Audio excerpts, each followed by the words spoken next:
Now, the ever weak, frail, forgetful Joe, well, he continues to try and erase his past positions, let's see, on fracking, telling a small group of supporters in Pennsylvania, and I mean small, teensy-weensy little group, that he is not going to ban it. The only problem is, Joe, well, we have you and we have your running mate on tape saying the exact opposite. And you said it during this campaign trail. That's the real Joe Biden, in my view. I don't trust you, but we'll let our viewers decide. I am not banning fracking, period. But, kiddo, I want you to just take a look, okay? You don't have to agree, but I want you to look in my eyes. I guarantee you, we're going to end fossil fuel, and I am not going to cooperate with it, okay? No more, no new fracking. Would there be any place for fossil fuels, including coal and fracking, in a Biden administration? No, we would work it out. We would make sure it's eliminated and no more subsidies for either one of those. Will you commit to implementing a federal ban on fracking your first day in office, adding the United States to the list of countries who have banned this devastating practice? There's no question I'm in favor of banning fracking. So, yeah. Yeah, okay. So now, who do you think Biden and Harris are beholden to?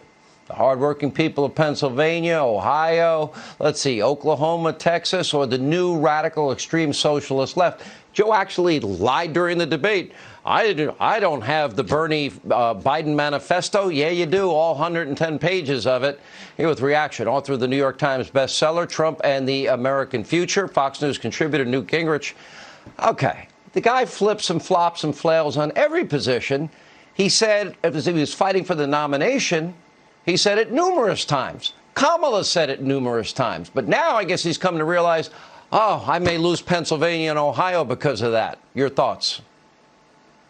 Well, I mean, how do you take seriously a guy who just this week explained that he was running for the U.S. Senate, who couldn't quite remember Mitt Romney's name, but referred, that Mormon guy? Who knows what deep in his heart, who knows what Joe Biden believes?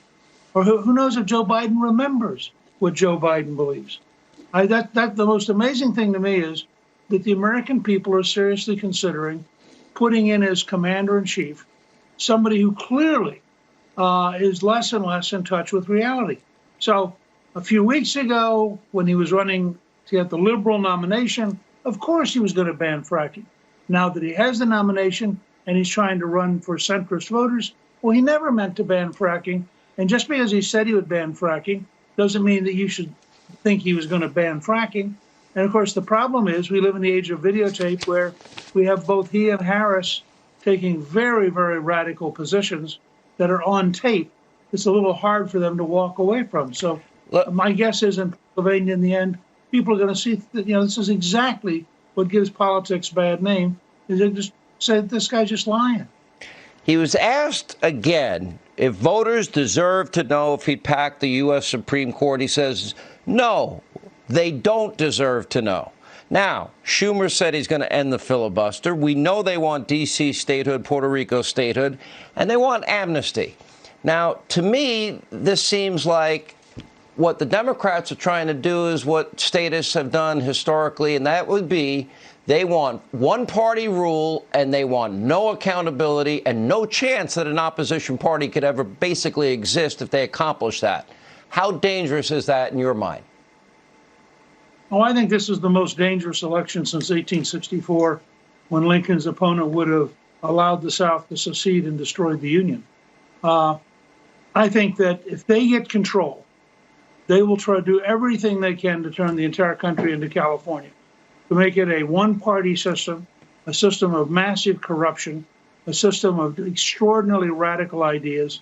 I mean, if you look at what's happening in San Francisco, where, of course, the vice presidential nominee Harris is from, and where Pelosi's from, or you look what's happening, whether it's the wildfires, running out of electricity because they won't invest in the system, brand new efforts to control your life, between the increasingly Cuomo dictatorial position in New York, which I'm told, for example, led them to weld shut the gates of a Jewish cemetery. I mean, the kind of behavior you don't associate with America at all.